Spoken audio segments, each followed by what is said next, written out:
सावन की घटाएं छमाछम बरसने लगी। मुल्क के मुख्तलिफ इलाकों में मानसून की बारिशों का सिलसिला जारी। लाहौर में ठंडी हवाओं के साथ बारिश, नशेबी इलाके पानी पानी, मैंगोरा, उकाड़ा, टोबा टेक सिंह, शरकपुर शरीफ और दीगर इलाकों में भी बादल बरसे।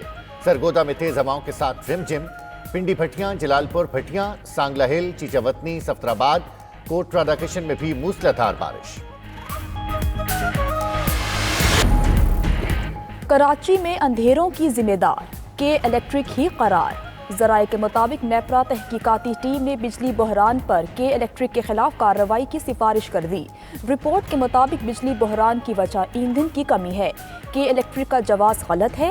के इलेक्ट्रिक फर्नेस ऑयल से बिजली पैदा नहीं करती। सुई सदरन से मामलात भी तय नहीं हुए। इसका सिस्टम तलब के मुताबिक बिला तातुल बिजली फराहम नहीं कर सकता। सऊदी अरब में जुल्हज का चांद नजर नहीं आया। हज का रुकन आजम वकूफ अरफा जुमेरात 30 जुलाई को होगा। सऊदी अरब में ईद उल अजहा जुमा 31 जुलाई को मनाई जाएगी। पाकिस्तान में जुल्हज का चांद देखने के लिए रुयत हिलाल कमेटी का इजलास आज होगा। मुल्क में गंदम की 15 लाख मेट्रिक टन किल्लत। वजारत फूड सिक्योरिटी ने तखमीने के खतरे की घंटी बजा दी। गंदम और आटे की कीमतों में इजाफे का खदशा। गंदम दरामद करना पड़ेगी। दरामदी गंदम कराची पोर्ट पर 1929 रुपए फी मन पड़ेगी। उधर विफाकी वजीर सैयद फ़खर इमाम का वजीर आला सिंध मुराद अली शाह को खत। सिंध हुकूमत से गंदम तरसील पॉलिसी का फौरी ऐलान करने का मुतालिबा। बिजली मजीद महंगी करें, टैक्स बढ़ाएं। IMF ने हुकूमत के सामने कड़ी शराइत रख दी। शराइत न मानने पर प्रोग्राम खत्म करने की धमकी। स्टेट बैंक की मुकम्मल खुद मुख्तारी और रेवेन्यू बढ़ाने की पॉलिसी के फौरी नफाज के भी मुतालिबात। मुशीर खजाना की भी IMF प्रोग्राम पूरा न होने पर ओहदा छोड़ने की।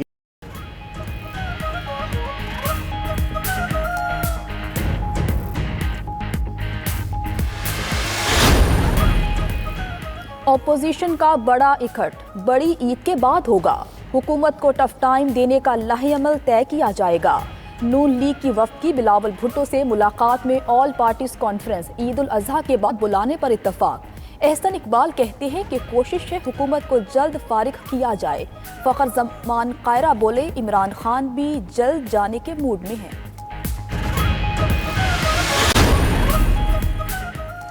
तैयारी कर लें, हुकूमत ने गैर आईनी कदम उठाया तो बड़ी तहरीक चलाएंगे। बिलावल भुट्टो कहते हैं हुकूमत NFC और सूबाई खुद मुख्तारी के दर पे है। आइन के तहफ़्फ़ुज़, सूबों के हुकूक के लिए तनहा तहरीक चलाना पड़ी तो चलाएंगे। हुकूमत ने कुलभूषण के ऑर्डिनेंस पर पार्लियामेंट को एतमाद में ही नहीं लिया। दोहरी शरीयत के मामले में इमरान खान का दोहरा मेयार सामने आ गया।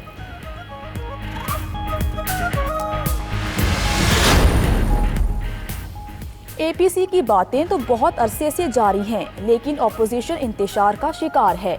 वज़ीर इत्तलात शिबली फराज की 92 न्यूज़ के प्रोग्राम हो क्या रहा है में गुफ्तगू। बोले अपोजिशन जमातों की सोच मुख्तलिफ है। पाकिस्तान पीपल्स पार्टी सिंध तक महदूद हो गई। फयाजुल हसन चौहान ने कहा कि नून लीग और पाकिस्तान पीपल्स पार्टी मौका परस्ती की सियासत के चक्कर में है।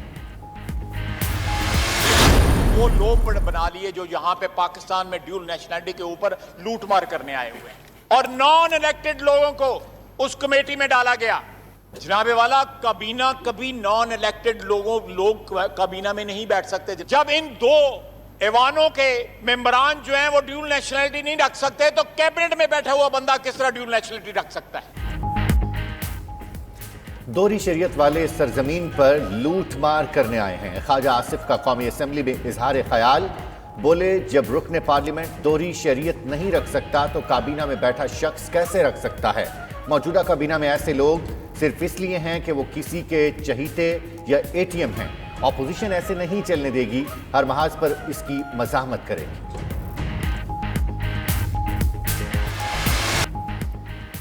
नैब कोशिशों के बावजूद ख्वाजा बरादरान का पैरागॉन के साथ ताल्लुक जोड़ने में नाकाम रहा। साद रफीक और सलमान रफी की जमानत के केस में सुप्रीम कोर्ट का तफसीली फैसला जारी। कहा मुकदमा नैब कानून की खिलाफ वर्जी का मजहर है।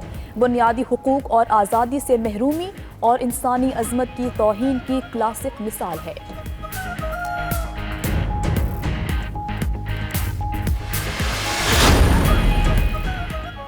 अपोजिशन लीडर ने ख्वाजा बरादरान केस में सुप्रीम कोर्ट का फैसला नैब पर करार दे दिया। शहबाज शरीफ का कहना है कि ख्वाजा बरादरान को नैब ने एहतिसाब नहीं इंतकाम का निशाना बनाया। बिलावल भुट्टो कहते हैं जज के मुताबिक बालिश्ती सियासतदान सिलेक्ट करके परवरिश की गई और ताकत की मसनद पर बिठाया गया। ऐसे तारीखी फैसले अदलिया की रिट, बका और आज़ादी की जमानत। खैबर पख्तूनख्वा में 9वीं से 12वीं जमात तक के तमाम इम्तिहानात मनसूख। मैट्रिक और इंटर के तमाम तलबा को प्रमोट करने का फैसला। 10वीं और 12वीं के तलबा 2021 में कंपोजिट इम्तिहान नहीं देंगे। 11वीं के तलबा को 10वीं और 12वीं के रिजल्ट के मुताबिक मार्क्स दिए जाएंगे। कामयाब होने वाले तमाम तलबा को 3% इजाफी नंबर दिए जाएंगे। गैर अखलाकी मवाद बंद ना हुआ तो हो जाओगे बंद। टिकटॉक और बीगो को आखिरी वार्निंग दे दी गई। पीटीए का कहना है कि टिकटॉक, बीगो पर गैर अखलाकी के खिलाफ शिकायत मौसूल हुई। इस किस्म के मवाद के मुआशरे पर इंतहाई मनफी असरात मुरतब हो रहे हैं।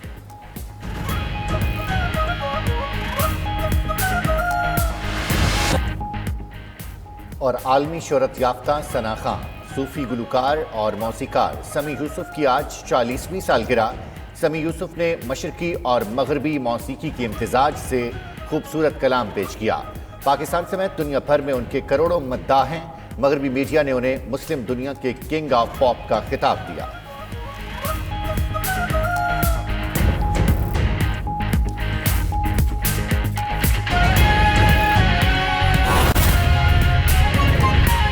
कर रहे हैं होल्डर था और यहाँ पे पाकिस्तान आके अब काम करना चाहते हैं।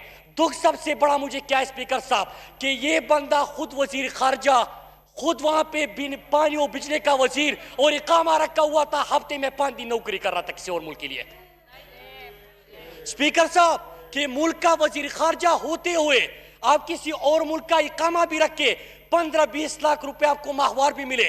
बड़े यहाँ पे गैरत की बात हो रही थी अभी, बड़ा यहाँ पे लेक्चर दिया जा रहा था। लेक्चर तब दे कि आपने उस वक्त खुद क्या किया था। इनका दूसरा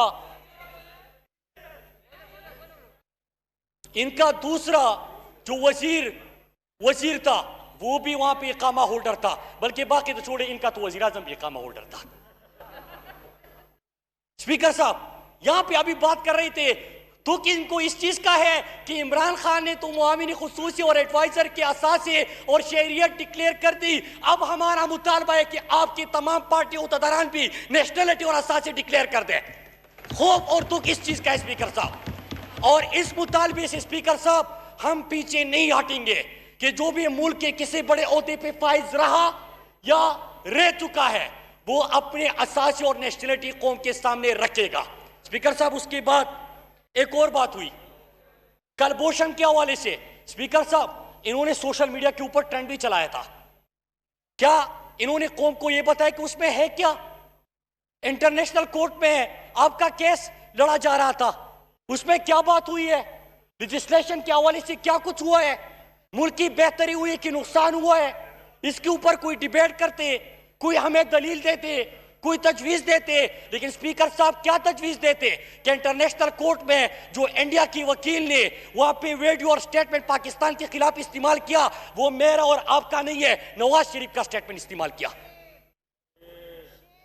स्पीकर साहब यहां पे आके इस तरह बात करना, फिर आती है बात कि प्राइम मिनिस्टर इमरान खान के ऊपर जो कि पाकिस्तान के आला अदलिया जिसने आपके लीडर को सजा दी, नाअहल करार दिया, उसी सुप्रीम कोर्ट ने इमरान खान को सादिक और अमीन डिक्लेयर कर दिया और उनके ऊपर अभी बात कर रहे थे।